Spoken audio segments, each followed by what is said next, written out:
Here's a free NPC made by Keith Baker, father of D&D's Eberron and Gloom.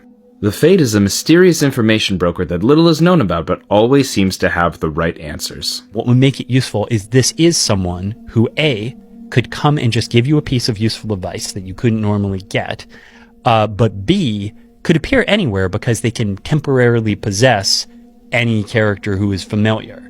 The barmaid basically says, hey, here's an interesting thing with your drink. And then later when you're like, why'd you give us that note? She's going to be like, I didn't give you a note. The person you're dealing with is the Fade. And basically it's, oh, you want to talk to the Fade about that. And this might be the thing where people know the Fade knows all kinds of things about, you know, the ethereal and the other worlds. And most people never actually, you know, meet them.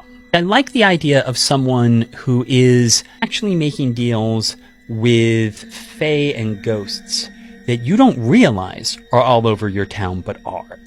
Like, this is the person who's dealing with the people literally no one sees, not in the sense of, you know, butlers and servants and such, but the people who are there all around us that you don't know. The person you deal with when you're dealing with them is not the actual spirit originally associated with this body. So the question is, who is it? You know, is it a fae? Is it someone who died long ago who's actually sort of essentially reincarnated? But that you don't know. You're just like, I'm pretty sure this is not actually this elf kid that we're dealing with here. The Fade doesn't always use the same body. So the point is, the Fade is the spirit. So have you ever seen the show Travelers? Yes. The way that when they're communicating from the future, you know, a kid's going to come talk to you. Yeah, exactly. But that's not, you're not talking to the kid. And I think the Fade is that way. So when you want to talk to the Fade, you put the message out there, someone is going to show up, but you're not going to know until they identify themselves that that's who you're dealing with. We don't actually know what the Fade is. Like I said, is the Fade a ghost themselves? Is the Fade some kind of fae? What we know is the Fade has connections among the spirits and can, seemingly willingly, we're not entirely sure, but can possess the people who come and speak to you on their behalf.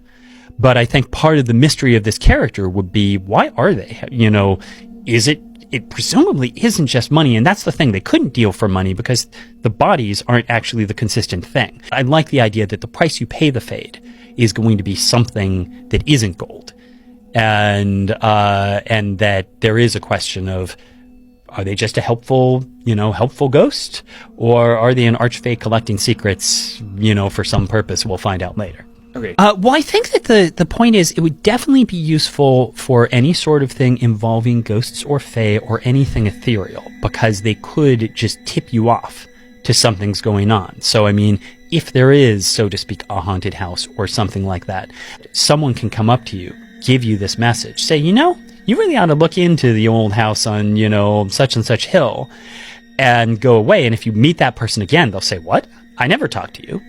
You know, that's sort of, and that's going to be the question, is they are going to, it's someone who could offer you a useful information, and essentially the point of it is the first time's free.